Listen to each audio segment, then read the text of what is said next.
سامعین اکرام، خاموش رات، گہری نیند اور دنیا سے بے خبر آنکھیں، اسی اندھیرے میں چند چراغ جلتے ہیں، چند دل جاگتے ہیں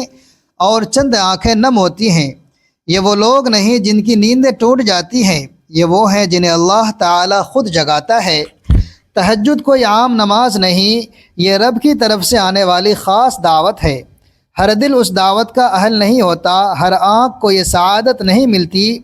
اگر آپ جاننا چاہتے ہیں کہ وہ کون سے خوش نصیب بندے ہیں جنہیں اللہ تبارک و تعالی رات کے آخری پہر اپنے سامنے کھڑا کرتا ہے،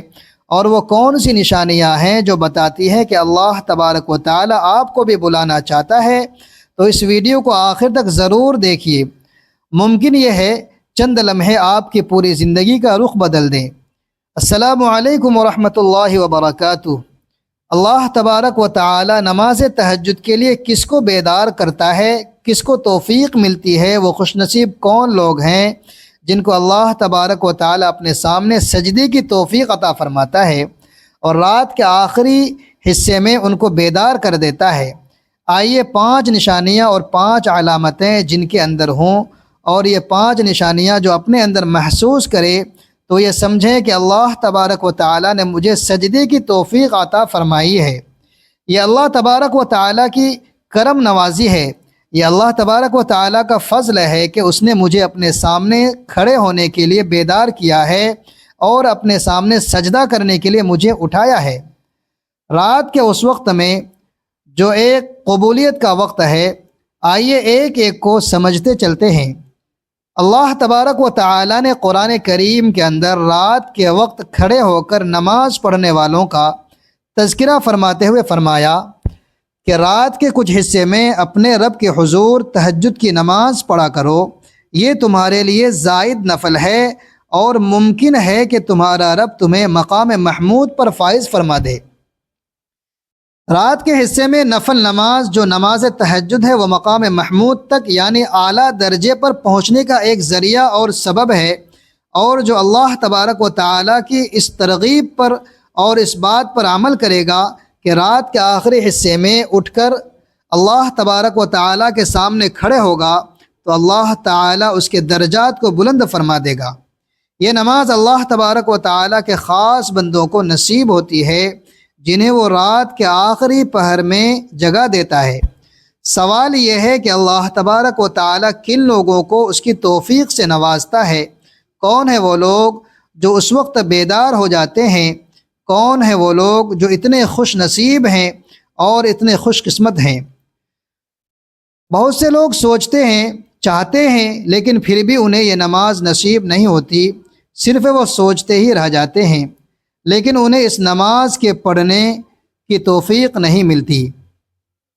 سب سے پہلے وہ بندہ جو اپنے دل کے اندر اس نماز تہجد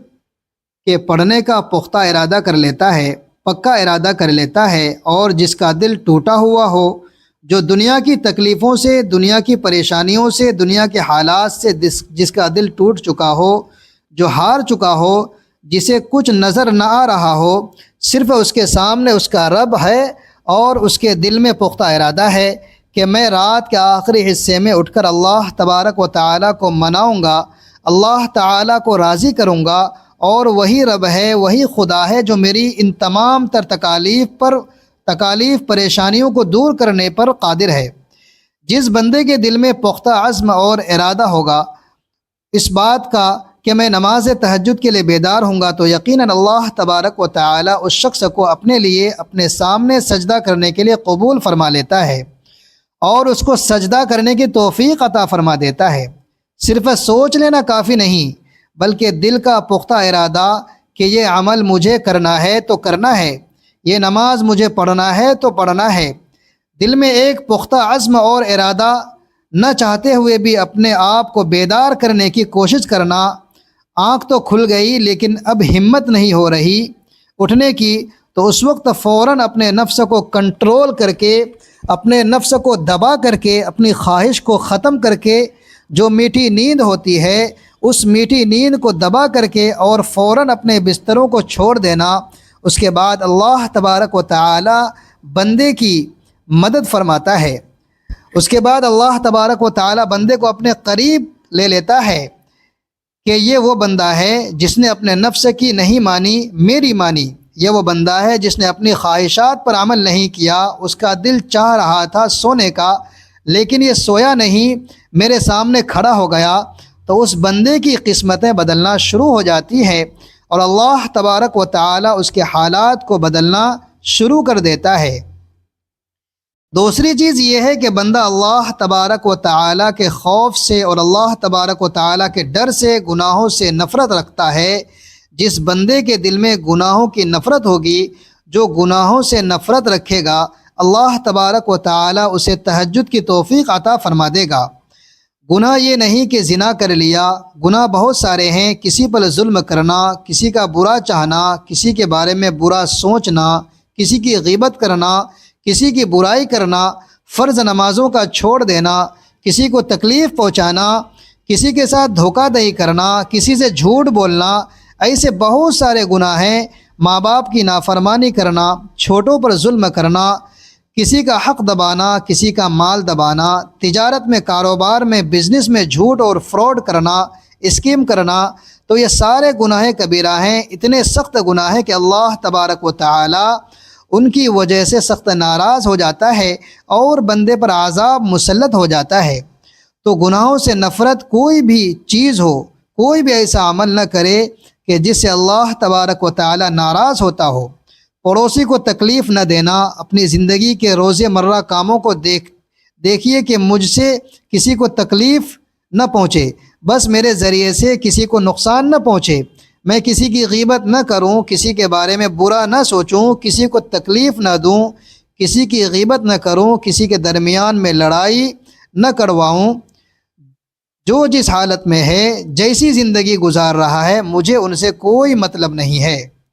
مجھے اپنی زندگی، اپنی آخرت، اپنی موت کی فکر ہے اور میں اپنے اللہ تبارک و تعالی کو راضی کرنا چاہتا ہوں، اور میں اپنے ساتھ اپنے تمام دینی بھائیوں کو، اپنے تمام انسانوں کو اللہ تبارک و تعالی کے قریب کرنے کی کوشش کروں گا۔ یہ فکر میرے دل میں ہے تو یہ چیز ٹھیک ہے، تو اس کے اوپر اللہ تبارک و تعالی اجر و انعام سے بھی نوازتا ہے۔ اللہ تبارک و تعالی اس کے درجات کو بھی بلند کر دیتا ہے۔ لیکن آدمی جب خالی بیٹھا رہتا ہے تو پھر ادھر ادھر کی برائیاں اور پتہ نہیں کیا کیا وہ اپنے دل میں لے کر کے بیٹھ جاتا ہے، تو وہ طریقہ ٹھیک نہیں ہے۔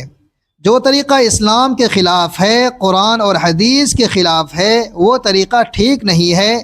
جو طریقہ ٹھیک ہے وہ کیا ہے؟ قرآن اور حدیث سے جو ہمیں ملتا ہے،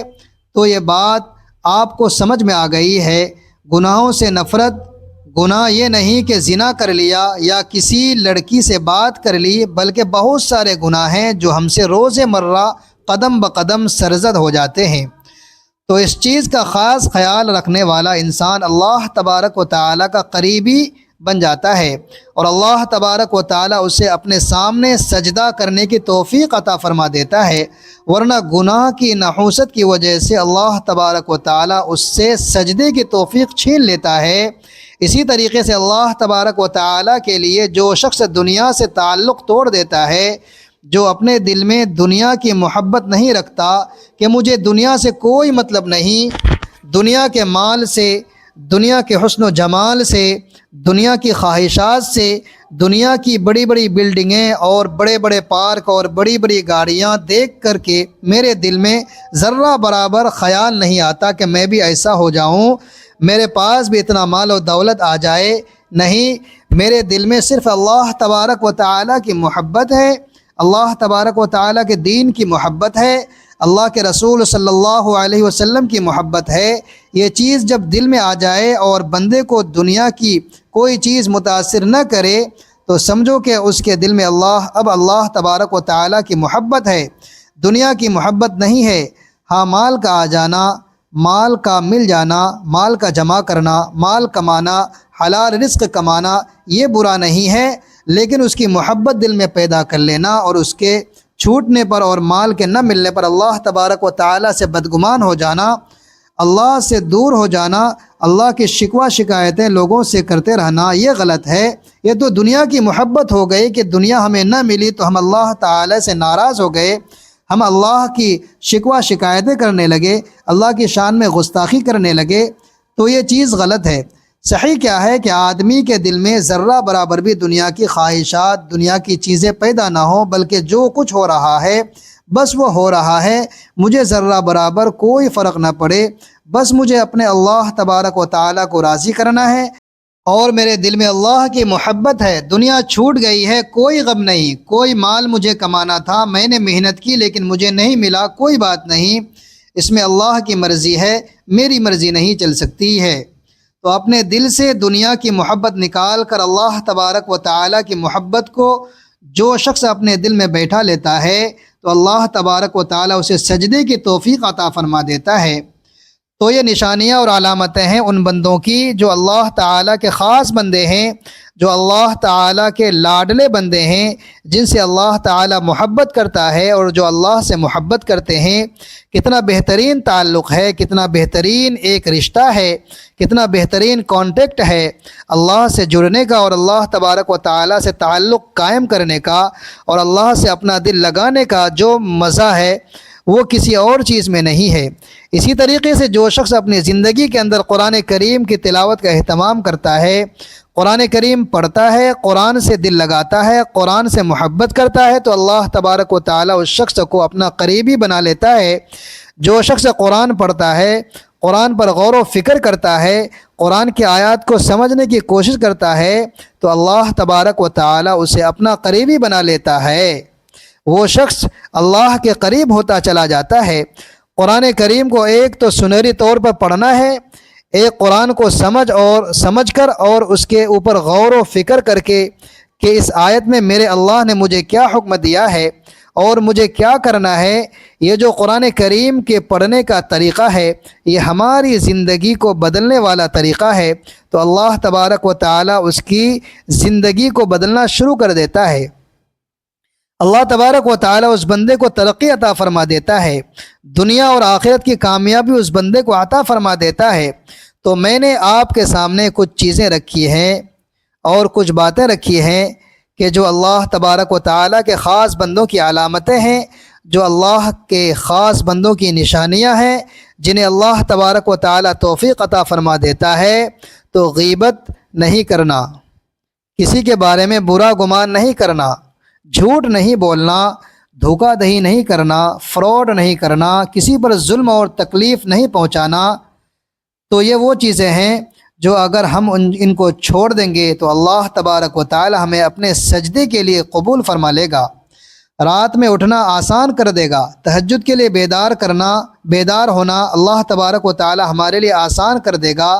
رات کی خاموشی میں بہنے والے آنسو اس بات کی گواہی ہوتے ہیں کہ بندہ اپنے رب کے کتنا قریب ہے۔ تہجد صرف ایک نماز نہیں بلکہ ٹوٹے دلوں کی پکار اور اللہ کی خاص عنایت ہے۔ جو دل اندھیرے میں اللہ تبارک و تعالیٰ کو پا لیتا ہے اسے پھر کبھی روشنی کی کمی نہیں رہتی۔ سجدے کا وہ لمحہ تقدیروں کو بدل دیتا ہے، اور اللہ جنہیں رات کے آخری پہر خود جگاتا ہے وہی اصل میں سب سے زیادہ خوش نصیب ہوتے ہیں۔ دعا ہے کہ اے اللہ ہمیں اپنی یاد میں رونے والا دل عطا فرما، ہمیں ان بندوں میں شامل کر لے جنہیں تو خود اپنے در پر بلاتا ہے۔ ہماری کوتاہیوں کو معاف فرما اور ہمیں دنیا کی نہیں بلکہ صرف اپنی رضا کے طلب فرما۔ ناظرین، اگر یہ پیغام آپ کے دل کو چھو گیا ہو اور آپ اللہ کی طرف ایک قدم بڑھانا چاہتے ہوں تو ابھی ہمارے چینل کو سبسکرائب کریں اور بیل آئیکن کو لازمی دبائیں تاکہ ایسے ایمان افروز اور روح کو بیدار کرنے والے پیغامات آپ تک مسلسل پہنچتے رہیں۔ ہو سکتا ہے آپ کا ایک سبسکرائب کسی اور کے لیے ہدایت کا سبب بن جائے۔ جزاکم اللہ خیرا، احسن الجزا۔